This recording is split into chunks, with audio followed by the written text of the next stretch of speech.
So, Rolf, we are very grateful to have you. So, may I hand over the floor to you? Yes, thank you very much, Nikki. Thank you very much for the invitation, and especially thank you very much for this very important topic to talk about. Yes, we live in a time of individualization. We know that maybe even the last generation or two generations before our generation, it was very clear that the parents, for example, they choose our partners, they choose what job we should do. They choose a lot for us.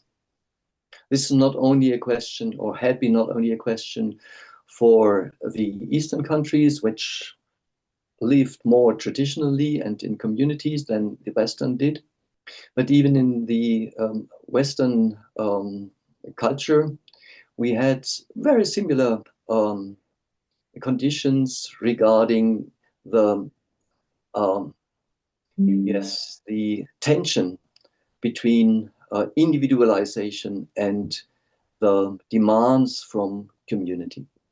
We can even regard the development of culture since the last somehow 10,000 years, as long as we know about cultures, that the individuality played almost no role in the very beginning of this cultural development.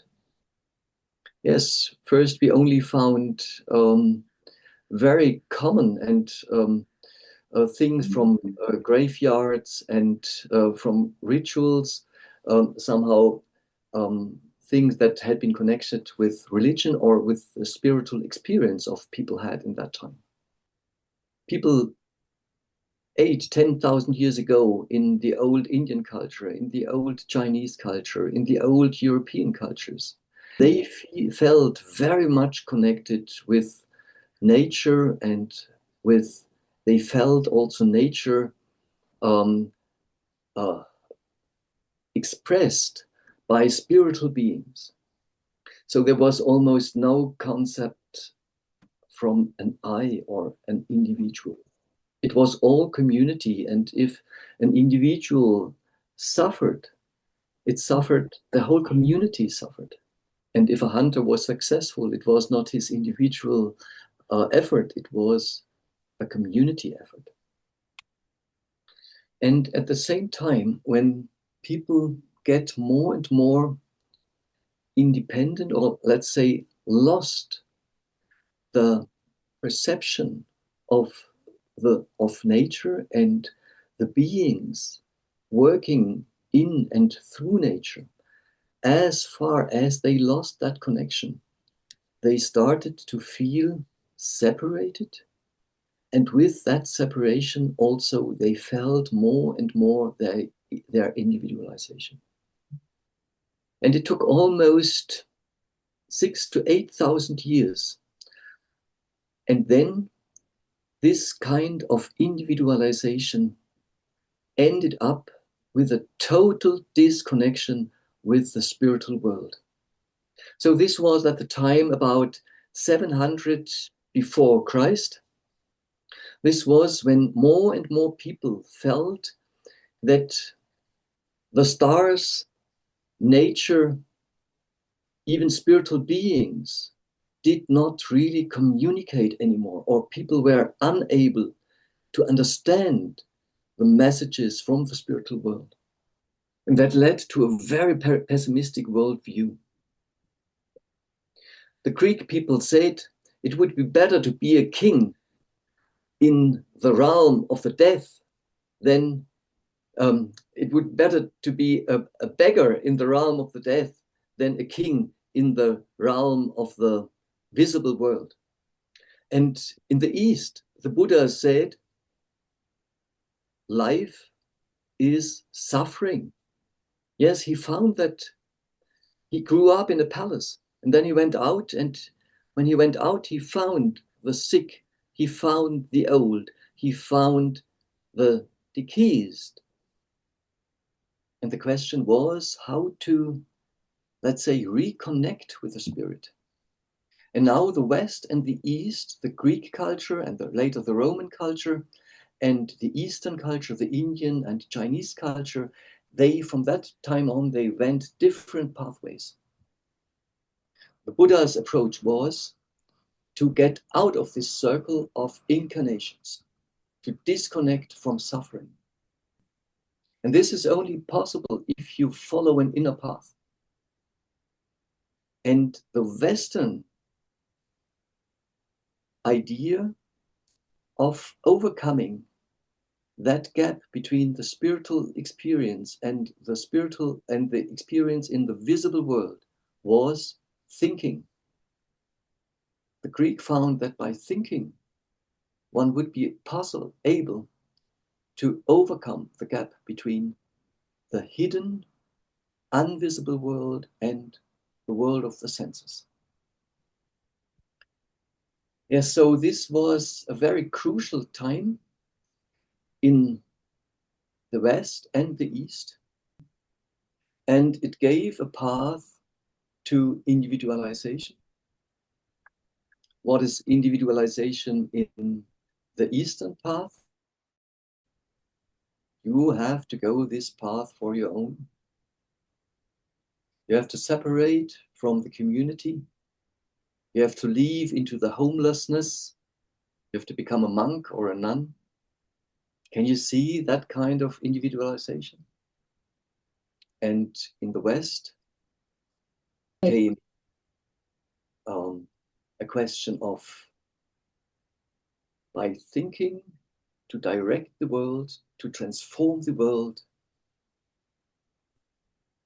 to gain power, to become a ruler.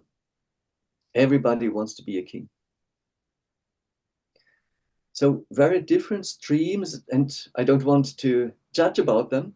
I just want to say that both have the tendency towards individualization.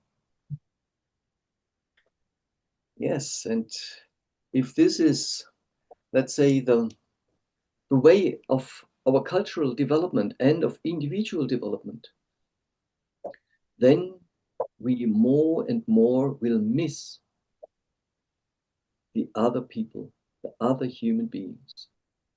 To feel separated, to feel isolated, creates a lot of suffering. And so a lot of questions and a lot of desire came upon to, yes, to the question, how can we, on the one hand, be individuals, but on the other hand, how can we meet, how can we encounter, how can we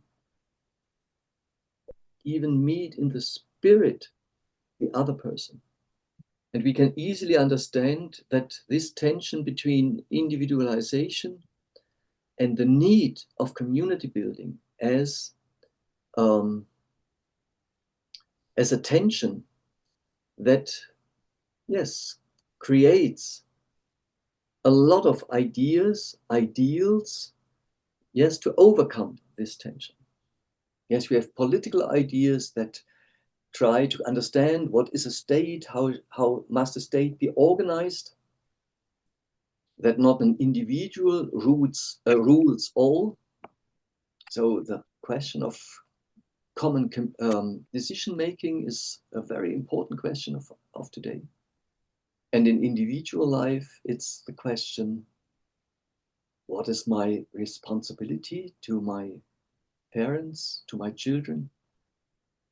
Am I allowed to live my own life, or should I live the traditional life that my parents had been chosen for me? So these are, I think, the questions that are relevant and that many people are interested in nowadays. I want to add something else that Rudolf Steiner mentioned sometime. He said that in every human being, there are two kinds of drives. One is the so-called social drive, and we have an anti-social drive. A drive gives us knowledge. but let's say an unconscious knowledge. Animals know easily how to found a partnership. A dog knows how to behave in a group of dogs just by nature. So he has social drives. And also human beings have social drives. And now it's interesting what Steiner mentions, that is, that there is a change from social drives to anti-social drives from time to time. So up to the 15th century, the social drives were dominant. And from that on, and he calls that time, the time or the epoch of the consciousness soul.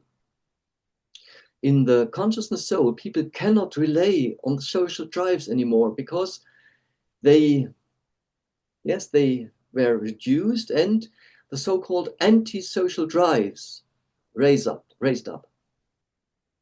I can give you, let's say, it's what an anti-social drive would say to any kind of community building. Yes, from an anti-social perspective, community building would be best if everybody would be as I am. Yes, if everybody would behave like me, we had a perfect world. Of course, this is a very a huge illusion. So, but this would be a very antisocial concept, of course.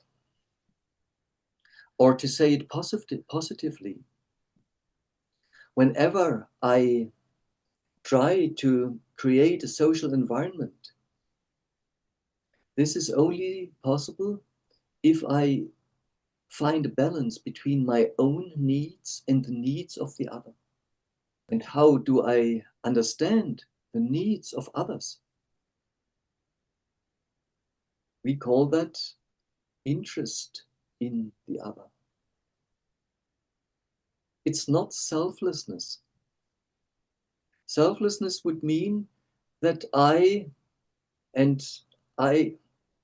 hold back my own need for individualization, and I sacrifice that need for the need of others.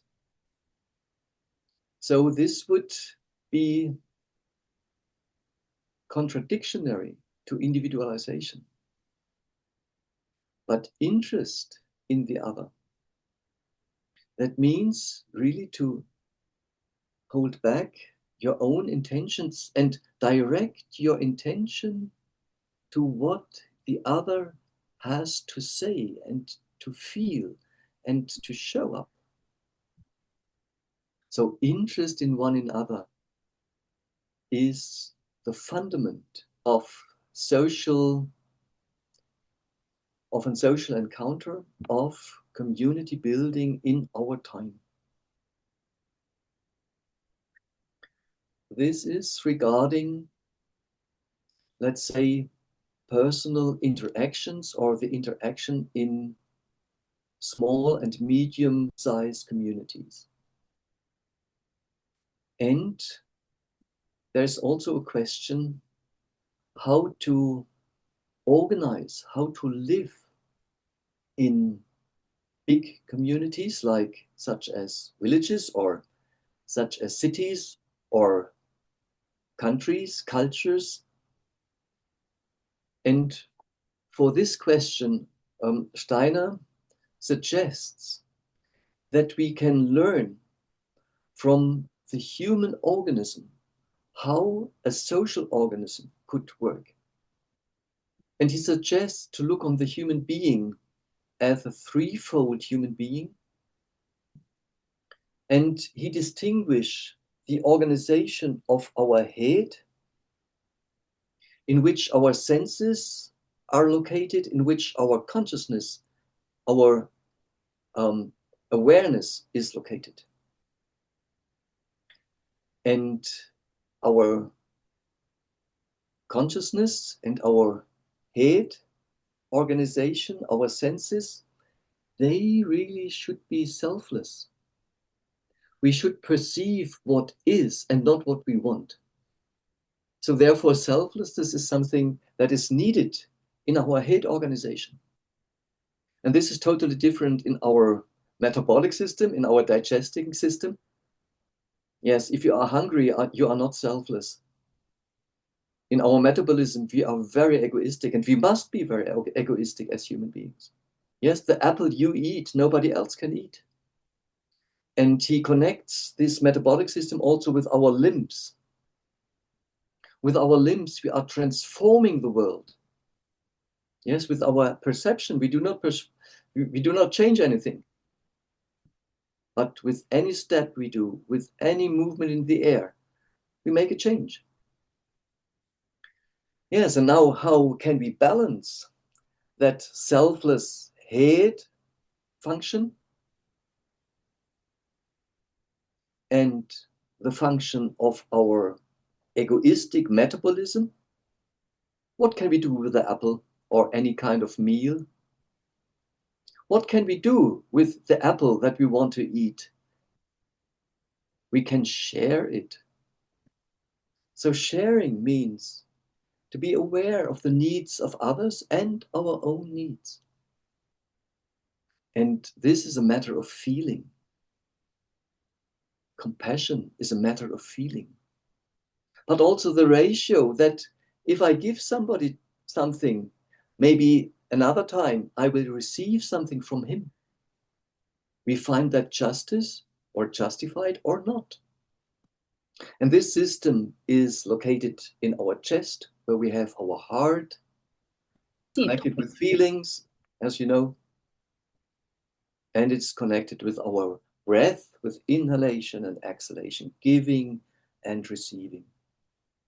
So these are the three aspects of our human constitution.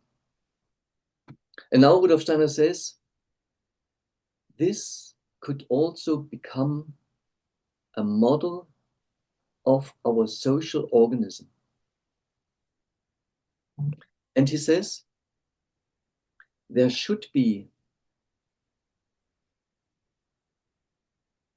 let's say the metabolism in a culture.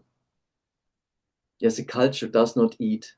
A culture has in a culture there is a transformation or a transformation or even it's a polarity that we find in a culture. A culture is not eating, but it is creating something. A culture is that better the creator, the more the culture is creative, innovative. And where does the impulses for innovation in a culture come from? Where do the impulses for a change come from? They come from education. They come from science.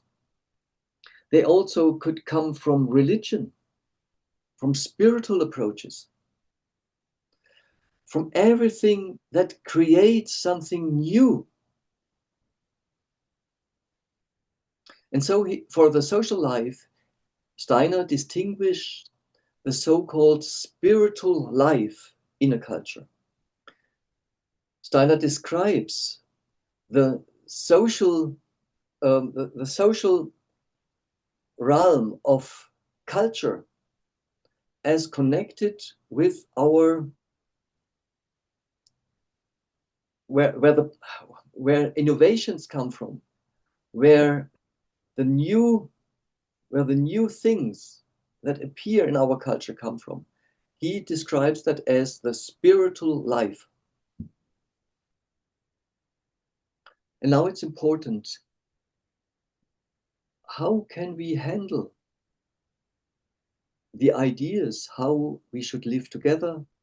How can we handle if researchers find different, have different results, or if religions have different images or beliefs? How can we handle that in that so-called spiritual realm? This is only possible if there is freedom. if everybody is able to connect with these spiritual and cultural impulses from an own decision making. Of course, a child needs a direction with many regards. But at a certain time, the traditions must become individualized, must a free decision to follow the tradition or not. So the principle of the cultural life or the spiritual life in a social organism is similar to metabolism in the human being, and its main principle is freedom. And in the social organism, we need also the exchange, sharing, we need rules, we need appointments, we need judgments, we need judges, and so in the social organism, this middle realm that is connected with our rhythmical system in the human being, that is represented in the so-called legal life of the social organism. So all the rules, all the laws, all the institutions such as parliaments and so on, they belong to the legal life, and the principle of legal life is equality. And as our thoughts and perceptions are selfless, so the principle of our economic life, which is a life of network, which is a life of associations, the principle of our economic life, where we form networks, where we form associations, where we give and give things to others that they can develop. This principle of the economic life should be brotherhood. As our thinking is selfless, so the principle of our social life in the economic sphere is selflessness or brotherhood. So this is the concept of Rudolf Steiner in a very condensed explanation that he gives how bigger social organisms be organized in a healthy and fruitful way. Now I want to go through these questions that Nikki posed. And her first question was, why is community essential for human development? In the first sense, it's very obvious. A newborn baby cannot exist without a community. It needs at least a mother, better a family, and as we know, to educate a child, it needs not only a family, but it needs a village. Yes, only with many different encounters, a child can develop according to its childhood needs. And then, of course, we are totally unable to only to work for ourselves. Yes, imagine if you must build up your houses, caring for agriculture, caring for your clothing, caring for your to construct a car and all these things. This is impossible. We need that sharing of our tasks. And this also means specialization. Yeah, specialization is, you know, that all from your job. Nowadays, we are highly specialized. But to be specialized also means that we lose a lot of abilities and competencies. And so to bridge that we cannot do anymore or cannot work only for ourselves, that creates the need of networking, the need of others. So specialization only can be overcome in community building. And here you can see the polarity we had been talking about from the very beginning. As individuals, as an I, we are unique. Nobody is like we are. And this individuality, the more we are individualized, the more we learn that we know what the others, that we gain from others to exist, to allow us to be individuals. We are not individuals by our own effort, but we can become individuals thanks of others.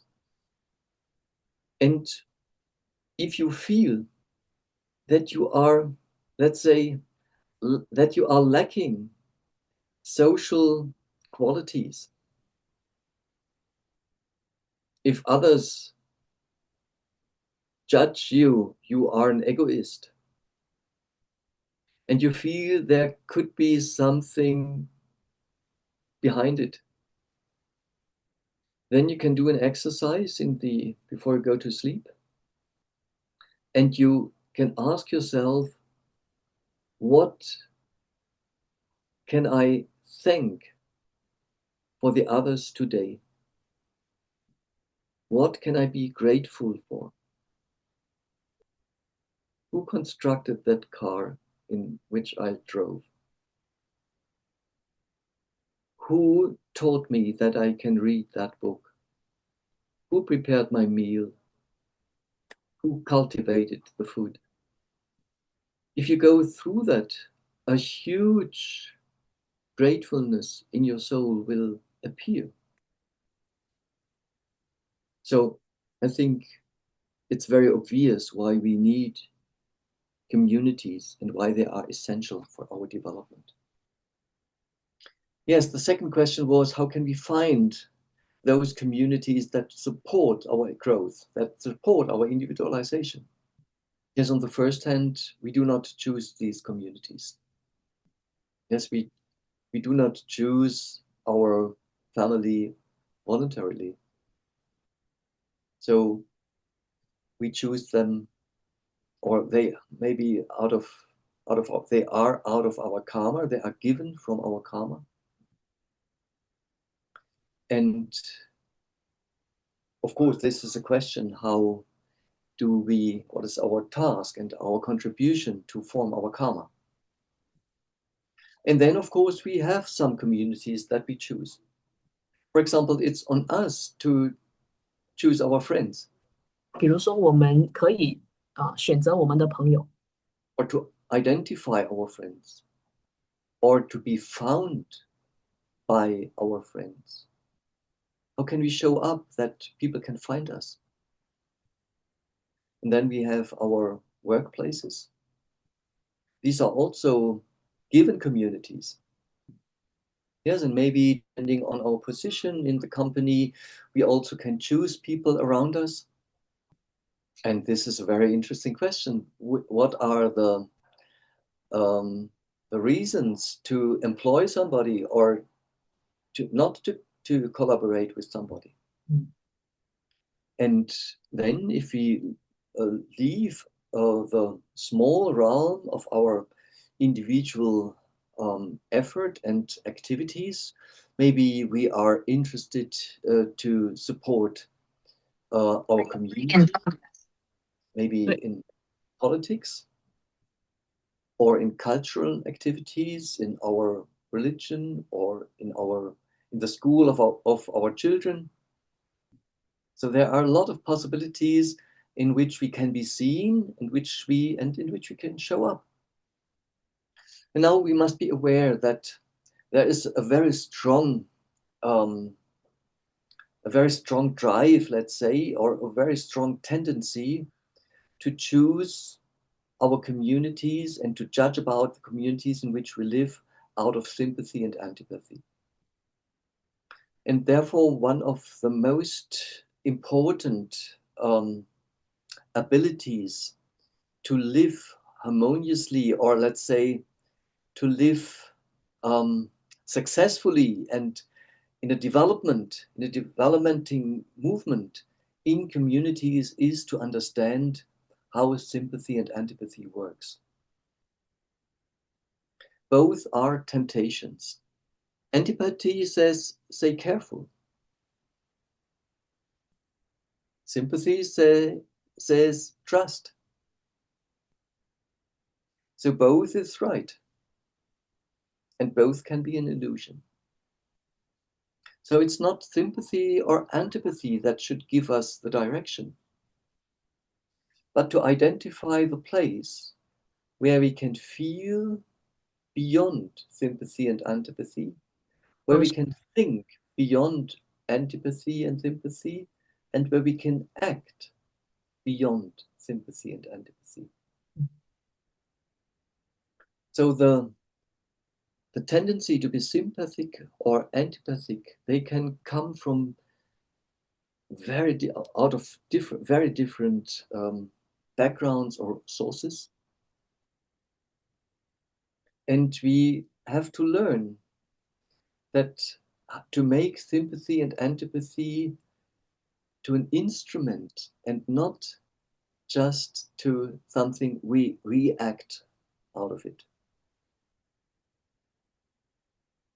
So this was also the question, why do people feel deeply connected to a community while others choose to leave the community? Yes, the first is, as I mentioned, is karma. Karma in times of individualization does not necessarily mean you have to do this or that. Even if you have a karma to be together with some colleagues, or to be in a family, to grow up in a family, or if it is your karma to have children with a specific partner, this karma does not say you have to do this or that. This karma does not say you have to stay or to leave. You are free in your decision, but we are responsible for it. And if you have a karma with a specific person, we love or we hate, it's our decision how we interact. We need not necessarily live together with a person that we love in a partnership. And we must not harm somebody who we hate or we feel antipathic. Karma says you have a relationship, but it is on us to decide how to live it. Yes, I had been talking about sympathy and antipathy, and I want to come to a third category that keeps us, or that aligns us with a community. And these are common ideals. So if you are interested, if you have the ideal of, for example, for community-supported agriculture, or if you are interested in sustainable financial issues, or in ecology, then you follow a common ideal. And it is not that important who the other is, as long as he supports the same ideal as you do. So where do common ideals come from? Where do ideals come from?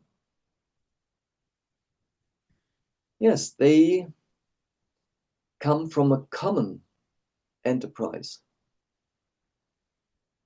from a common endeavor, from a common, yeah. So it's more than an individual decision.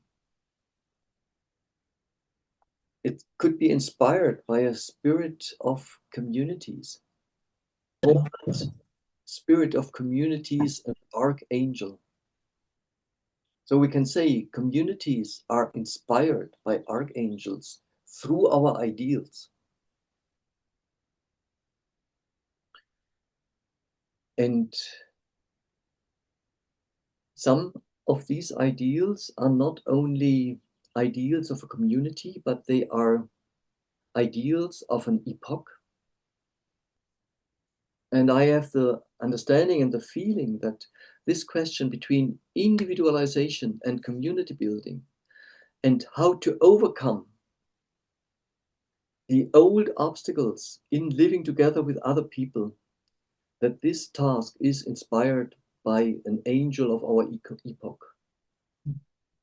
And such a very strong impulse for community building is the understanding that as long as somebody suffers beside me, I cannot really be fully satisfied, even if I live in a very beautiful life.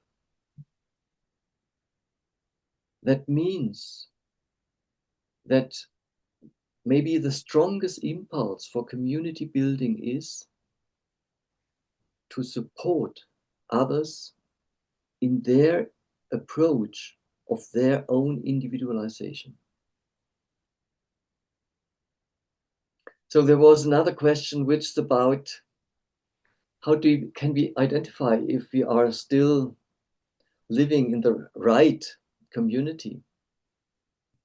Shall we stay in a community or shall we leave the community? Yes, communities have the tendency or have a tendency to become, let's say, a bit sclerotic, stiff, as we know that from our families. Yes, maybe we had a very beautiful childhood with our family. And then if we become older, we feel, oh, it's not everything is that beautiful as we felt it as a child. And we feel that the behavior of this or that person is not really helpful. Maybe it's destructive. So, and then we feel this community, this family maybe needs a new impulse. And in many cases, especially in families, these impulses do not come from new ideas, but from diseases or even from loss, from the death of family members. So the question, when shall we stay in a community or when shall we leave it? We need what we could call a reality check. And this reality check should be beyond sympathy and antipathy. Because we must be aware that in any kind of community, there will be times, or partnership, there will be times of happiness and times of depression. But the most time is that equal flow through habits. So, and if you live in a period in which antipathy is dominating, yes, you maybe daily think about leaving the community or the partnership. And if you live in a period of sympathy or a good flow, then you have not the tendency to change anything. Yes, and then the community has the tendency for sclerosis, for not being flexible anymore. Another good reason to leave a community is that you feel you have another task. You hear another call. Yes, at the end, a decision to stay or to leave should be made if you feel there is no development anymore possible in that constellation in which the community exists right now. So for me, this is the jumping point. Is development possible with me? Am I really the one who can bring some development or support development? Maybe not on in front of the movement, but maybe even in the background. Or am I an obstacle? I know this is not easy to decide, but this is the relevant question for making a decision in the one or in the other direction. Yes, there was another question. How can people with a different perspective continue to collaborate when they share common intention for the future of a community? Yes, I think this is only possible if you have an exchange about your perspectives, about your visions.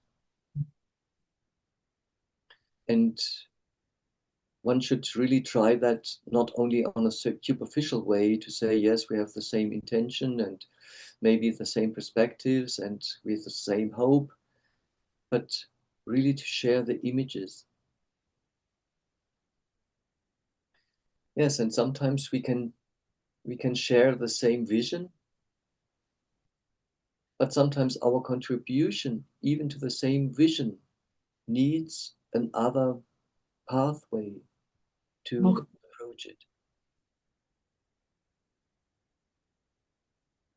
Yes, one question was, what are the possible temptations?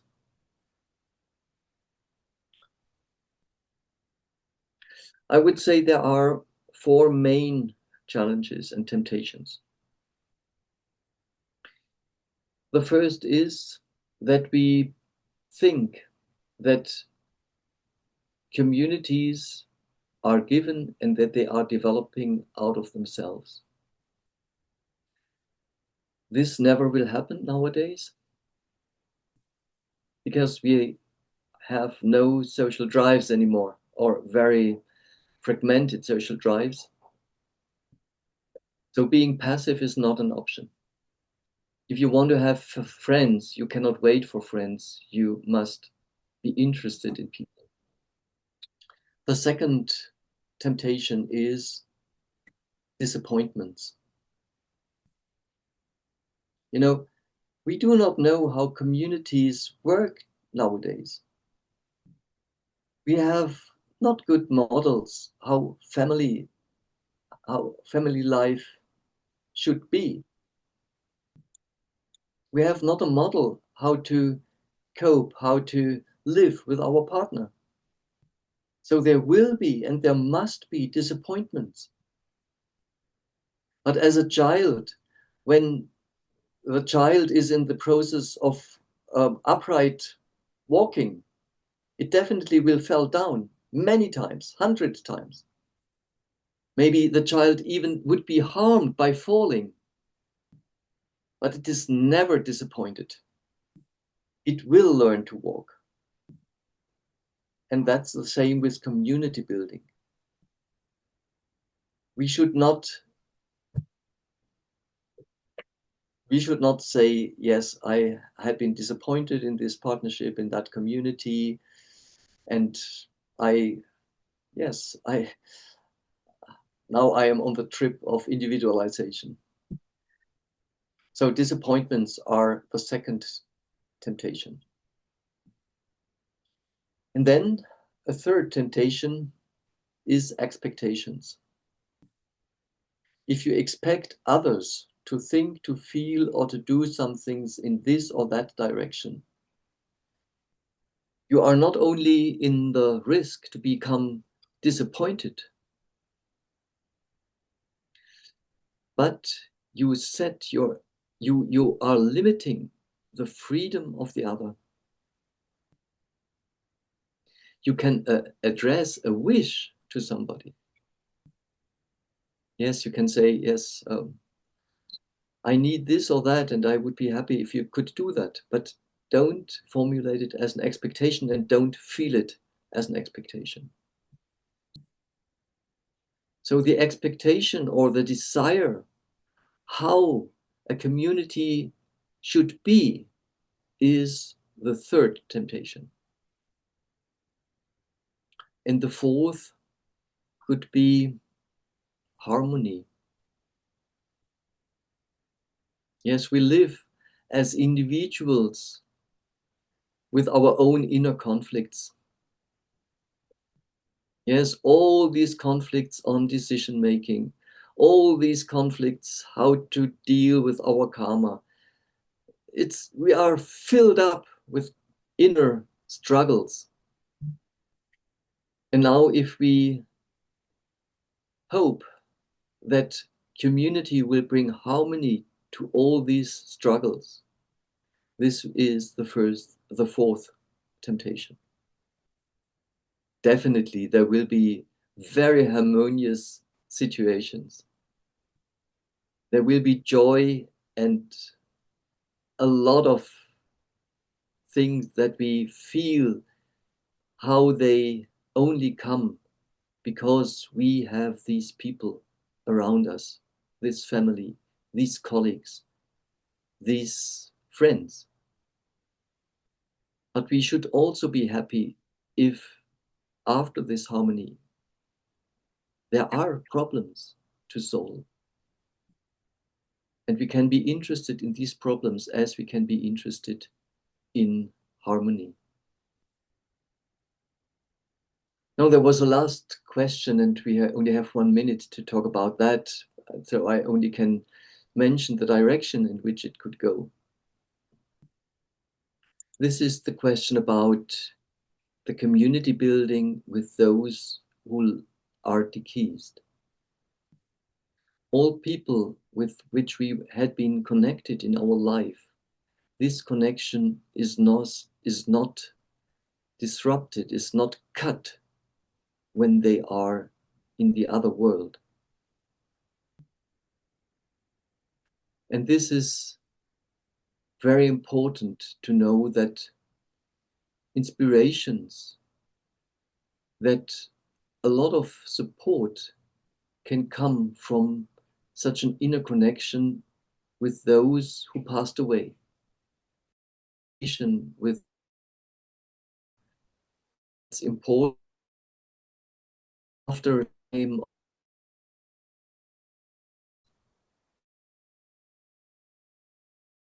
relationship. If you sit together with a good friend and you sit together with him in one room, and if you are always complaining that he is not there or that he will leave, then this is not a good fundament for a communication. Yes, you can feel that there is a separation in the physical world,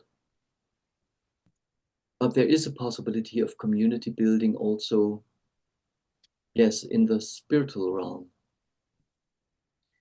Yes, and this relationship with those who passed away can be very, very stimulating for all kinds of community building. Yeah. So thank you very much for listening. Now, in this first session, we were only able to touch things from a very general perspective.